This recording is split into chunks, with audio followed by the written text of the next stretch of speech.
orders and directives. Um, Mr. Reeves, this being your request, are you ready to proceed? Yes, sir. Mr. Smith, on behalf of the District Attorney's Office, are you ready to proceed? Ready, Your Honor. Also present is someone from the Probation Department. Uh, Mr. Reeves, I have looked at your request for a court-appointed attorney. Uh, I just want to get some clarification, if I may. Last Thursday at the arraignment, you indicated that you were going to hire your own attorney. Has that changed? I just talked to my family on the way going home from the Zoom meeting from y'all's district, and I just told my family that they've helped out enough, and that I'm gonna try to do it my way possible. And they just said, okay, I said, I don't know how this came up about, but I said I'm gonna try to do the best I can, and I'm just trying to do the best I can. I'm trying to work, pay my bills, and trying to do what I can. Am I not allowed to get a court appointed? Well, to get a court-appointed attorney, a person must be indigent and unable to employ an attorney themselves because of financial deficiencies that would prevent them from being able to do so. Okay. And so that's why I asked the question. Your affidavit of indigence and request for appointment of attorney, which has been delivered to me today, indicates that you're on the borderline of being eligible or not being eligible. And I just wanted to get that clarification that because you had told me the last Thursday that you were going to hire your own attorney. That doesn't prevent you from asking for a court-appointed attorney. I'm not saying that at all. I'm just making sure that Okay. You are not, it's not your plan anymore to still hire your own attorney.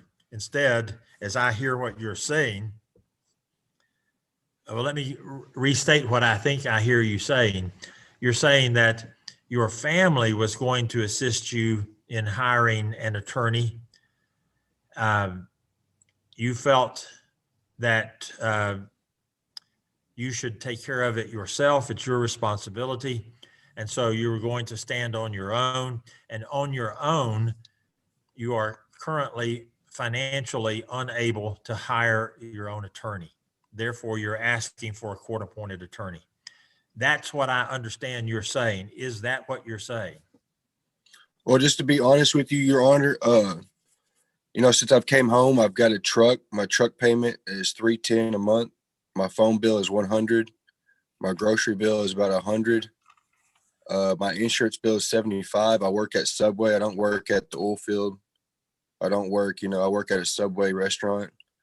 So, like I said, I'm trying to do the best that I can. I filled out the paperwork that they handed me after I walked out of your courtroom, out of the Zoom meeting.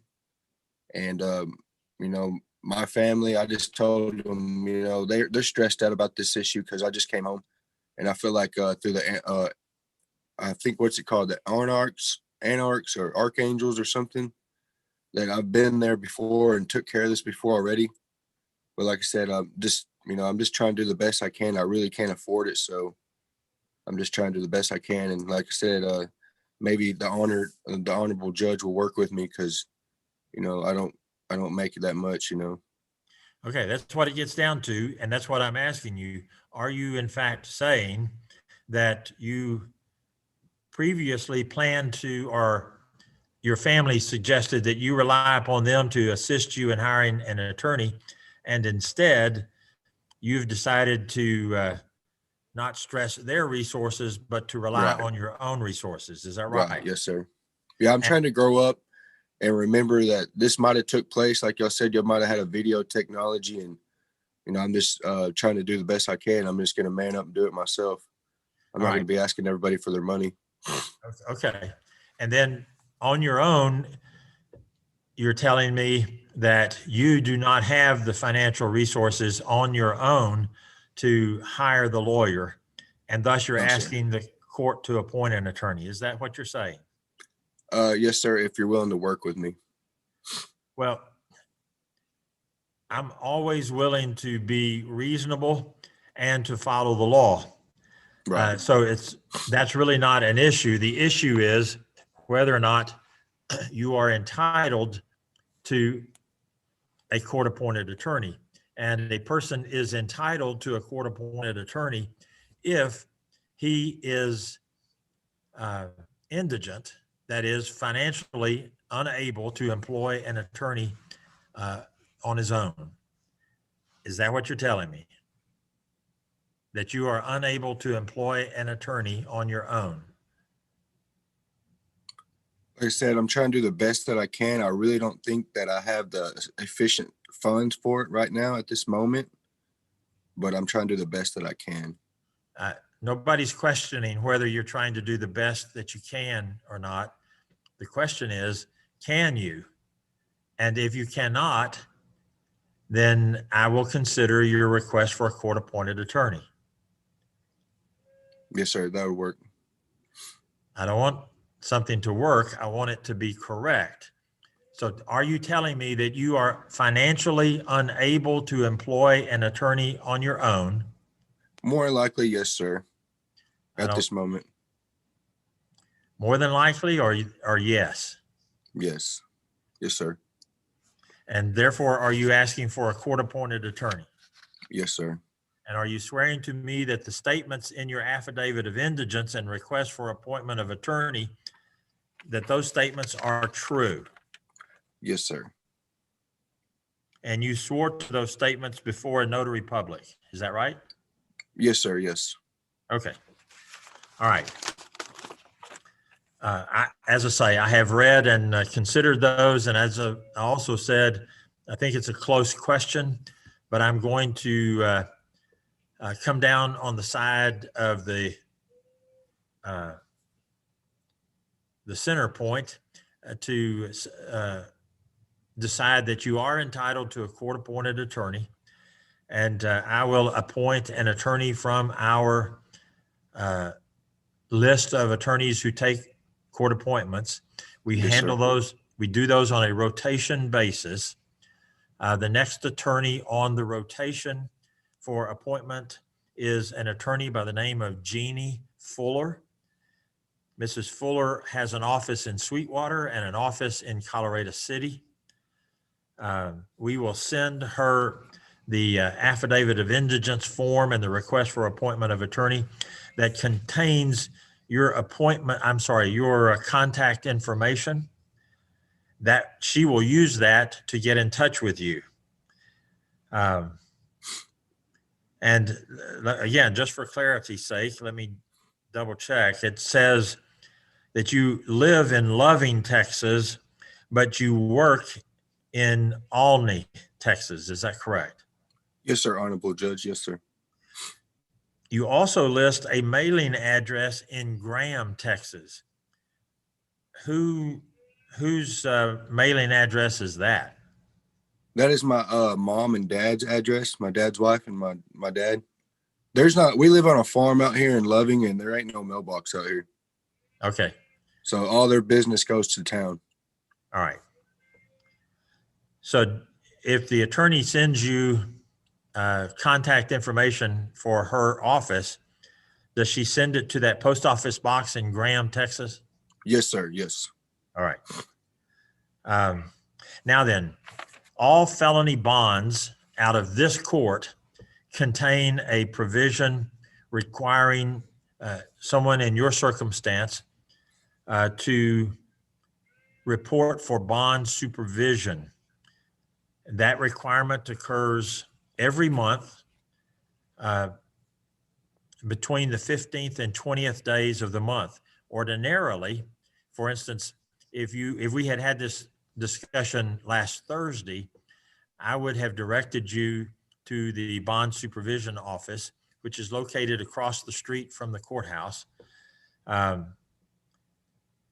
But since you told me on that occasion, and I'm not being critical at all, I'm just explaining, you told me on that occasion you were going to employ your own attorney. I wasn't directing you for bond supervision. But now that you're asking for, and we have granted your request to have an attorney appointed, you have to satisfy or comply with that bond supervision requirement of your bond. And so you have to report to the probation office. Ordinarily, if we were having in-person hearings and you were here in front of me in the courtroom, which of course you are not because we're doing this by Zoom, I would just direct you across the street to the west side of the courthouse or the west side of the court square to the probation office where the bond supervision office is also located. Since you're not here with us, I'm going to have you report for the intake at the same time you would ordinarily report for your bond supervision. So this month, you only have to make one trip instead of multiple trips for the bond supervision. While on bond supervision, you have to pay a bond supervision fee of $50 each month. And then I'm also requiring you to pay $100 each month. So that's a total of $150. That $150 will be applied towards, I'm sorry, I said that wrong. The 100 of the $150 will be applied towards reimbursing the county for the payment of the court-appointed attorney's fees. The $50 supervision fee will go to the bond supervision fee department or the bond supervision department.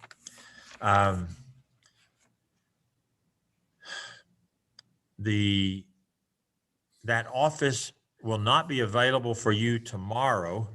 It would be available if you were to come this afternoon, but I'm not going to require you to come this afternoon. I'm just going to give you that option if you tell us that that's what works for you.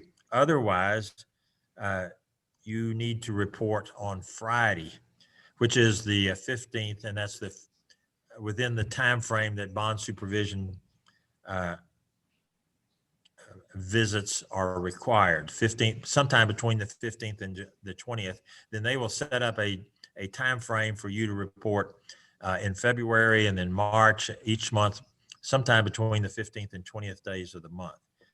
I have to work Friday, so do I need to try to find somebody that can I don't know. I think I work Friday. I might be off. What days what hours do you work? Let me see right quick. Hold on 1 second. Yes, sir.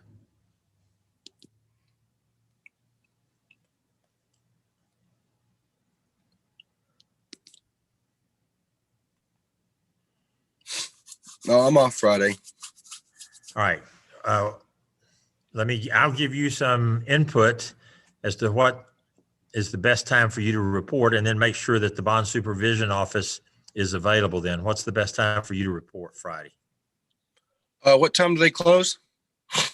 Well, they don't shut down at 4 on Friday. I'll try to be there anywhere from 1 to 3 o'clock. Is that all right with Mr. Oliver? Is that all right? Yes, sir. All right, sir. Then that's a requirement of your bond. If you'll see them Friday, it would be helpful if you called them in advance and said, I'm on my way and I'll be there at 1:45 or 2:15 or some specific time so that they can make sure that there's not anything else that would cause you to just have to sit there and wait because Right. they didn't know you were coming. Okay. Do you have Yes, any sir. questions? Do you have any questions? So as of today, you're working with me on a court-appointed lawyer. And as of Friday, I have to make another payment of $150 to the probation office for the court appointed now. Well, the 150 consists of a supervision fee, Okay. and the 100 will be applied towards reimbursement of the county for payment of the attorney.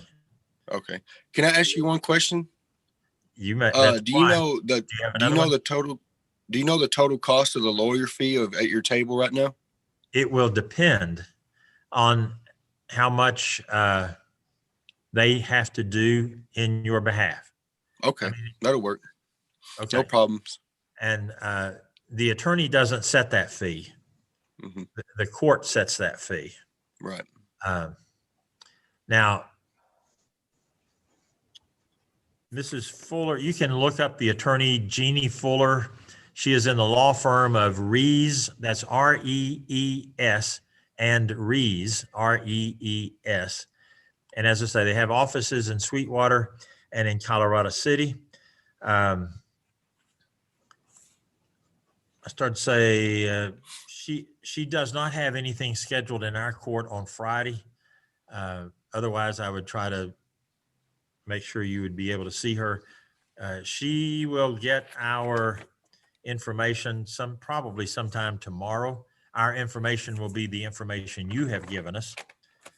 But if you want to try to contact her office before then, feel free to do so. Just tell her that you have been told that she has been appointed to represent you. All right. Any other questions? No, sir. So I'm supposed to report Friday right across the street from that courthouse? On the west side of the square. Okay, I'll be there for sure. All right, sir. Thank Thank you, for your sir. time. You're welcome. Take care. Good day. You too.